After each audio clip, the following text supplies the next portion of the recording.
one votes. That's going to be the fight, is procedurally whether he's able to use a straight party line vote, use just Democrats to put Obamacare back. And you know what? If Senate Republicans stand together, we can stop Harry Reid from doing it. Well, I'm confused. Are you going to block consideration of the bill? Basically, the first issue is, are you going to allow consideration of the bill? And you can filibuster that.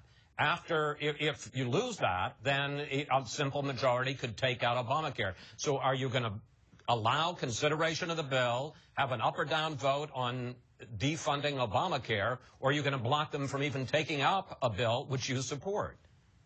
Well, the first order of business is going to be to ask Harry Reid if he will agree to allow amendments to be subject to a 60-vote threshold. And that's typical in the Senate. We have a lot of amendments that are subject to 60-vote thresholds. Now, in all likelihood, he's going to say no, because he wants to use brute political power to force Obamacare funding through with just Democrats, exactly the same way he passed the bill 3 years ago. Now, if he does that, then Senate Republicans have the tool that we always use when the majority leader is abusing his power, which is we can deny cloture. We can filibuster and say, we will not allow you to add the funding back for Obamacare with just 51 votes. Sir, if I may, you say that this is brute political power. Other times you said it's a procedural gimmick. It's Senate Rule 22, which has been around for years. It's part of the Senate rules, and it says after you allow debate, after you take cloture, that you can pass an amendment by a simple majority. That's the rule. Chris, what's good for the goose is good for the gander. You're right, that is one rule, but there is another rule that says it takes 60 votes to get cloture. And that's the reason the Senate generally, on controversial votes, we work out an agreement for it to be subject to a 60-vote threshold, because the minority, if the majority is going to run the minority over with a train, the minority has the ability to stop them. And so if Harry Reid says, you know what, I'm going to run the Republicans over, I'm going to ignore the bill passed by the House of Representatives, I'm going to ignore the will of the people, and I'm going to do this on a 51-vote threshold, then from my mind, it should be an easy decision for Senate Republicans to stand united and to support House Republicans. And I'll tell you, any vote for cloture, any vote to allow Harry Reid to add funding for Obamacare with just a 51-vote threshold, a vote for cloture is a vote for Obamacare. And I think Senate Republicans are going to stand side by side with Speaker Boehner and House Republicans,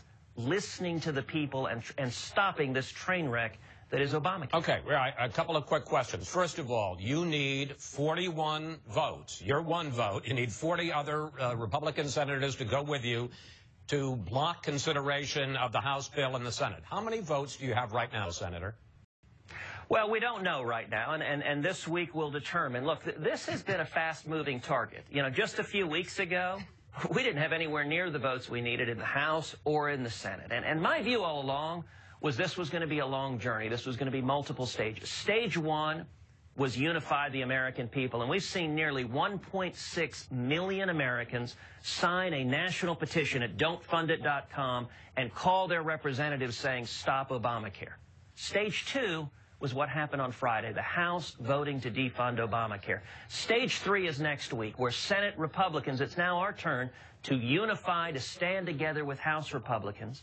And then the next step, look, this may end up going back to the House, and I hope and fully believe the House will continue the fight. And if we take this to the American people, I believe the next step after that is starting to get red state Democrats, starting to get, if you're a Mark Pryor, if you're a Mary Landrieu, running for re-election in Arkansas and Louisiana, and you start to get 5,000, 10,000, 20,000, 50,000 calls from your constituents, suddenly it changes the calculus entirely. But, Chris, that won't happen until we unify Republicans. All right, but Senator, here's the question everyone on both sides is asking in Washington, which is, what's your end game? Let's say that you block consideration of any bill in the Senate, or let's say that you lose and the bill goes into the Senate and they take out Obamacare and they send it back to the House. What's your end game? Because the government is going to shut down a week from Monday. Well, I don't want the government to shut down. The American people don't want the government to shut down. And I don't think Harry Reid and President Obama should shut down the government.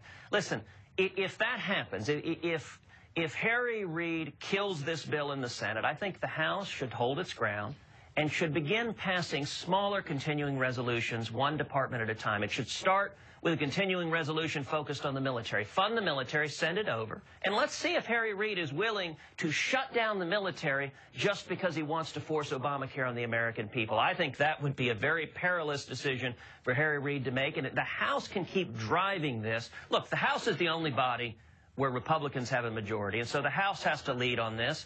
And I view my job and Mike Lee's job as providing as much support, as much air cover as we can for the House to stand up and lead, and I commend them for having done that last week. Senator, I think, excuse me, I think it's fair to say that you have ticked off a whole bunch of your fellow Republicans who feel that you have gotten them into this fight without an end game, without a strategy. I want to put some of their criticisms, they've gone on the record, on the screen. Congressman Tim Griffin of Arkansas wrote, so far, Senate Republicans are good at getting Facebook likes and town halls, not much else. Do something. Republican Congressman Pete King of New York calls you a fraud. If he can deliver on this, fine. If he can't, he should keep quiet from now on, and we shouldn't listen to him. And Senator Bob Corker of Tennessee sent this. I didn't go to Harvard or Princeton, which you did, but I can count. Republicans, especially in the House, say that you are pushing them into a fight that you don't know how to finish. Senator? Well, look, there are lots of folks in Washington that can choose to throw rocks, and I'm not going to reciprocate. I'm not going to do likewise.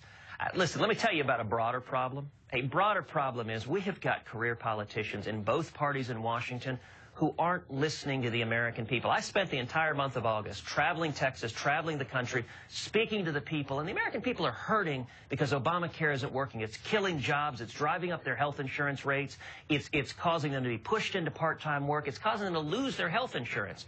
And I'll tell you why an awful lot of people in Washington are unhappy. Because they're hearing from their constituents. In overwhelming numbers, their constituents are saying, stand up and fight, stand up for principle. Don't have an exception for Congress and big corporations that doesn't apply to the American people. Senator, I want to pick up on that. Democrats feel that you have given them the political high ground in all this. I want to play what President Obama said last night, to the Congressional Black Caucus. You'd be willing to shut down the government and potentially default for the first time in United States history because it bothers you so much that we're actually going to make sure that everybody has affordable health care. Senator, you're completely right. According to all the polls, people don't like Obamacare. On the other hand, by an even wider margin, people don't want to shut down the government to have this fight. In fact, there's a new Republican poll out late last week, a Republican poll, Winston Group, 71-23. Don't shut down the government over this. Well, it depends how the poll is phrased, and there are a lot of polls out there. Rasmussen just last week said a majority of Americans now want Obamacare defunded. And you know what's interesting? Last week, Wall Street Journal, for the first time in years, found Republicans are leading on health care. Americans trust Republicans more than Democrats on health care. And, Chris, let me suggest the whole reason why is because we've been standing up, leading the fight to defund Obamacare. Voters have learned enough talk from Washington, stand up and do it. And listen, all you have to do is get out of Washington, D.C. and go listen to the American people. You talk to small businesses that are laying people off. You talk to people that are struggling for jobs and finding their hours forcibly reduced to 29 hours a week. And by the way, the people who are hurting, I hear from my constituents every single day, women with pre-existing conditions who are losing their health care because of Obamacare. Their employers are dropping their health insurance Senator, coverage. I hate to interrupt. We're almost out of time. I just want to ask you one direct question. You have a lot of valid criticisms of Obama. We're going to ask Senator McCaskill in the next segment about those. But if it comes down, if the Senate ping-pongs this back to the House and it's a question, keep going on the fight about Obamacare or shut down the government, what's your position? Keep the government going or keep fighting about Obamacare? I believe we should stand our ground, and I don't think Harry Reid and Barack Obama should shut down the federal government. Look, the House voted last week to fund the federal government. If Harry Reid kills that, Harry Reid is responsible for shutting down the government, and he should listen to the American people, open the government, fund the government, but don't fund Obamacare because it's hurting the American people. It's not working. That's why the unions want out. That's why Harry Reid and Senator McCaskill and Senate Democrats want out, is because it's not working. Senator, we're going to talk about all of that with Senator McCaskill in the next segment.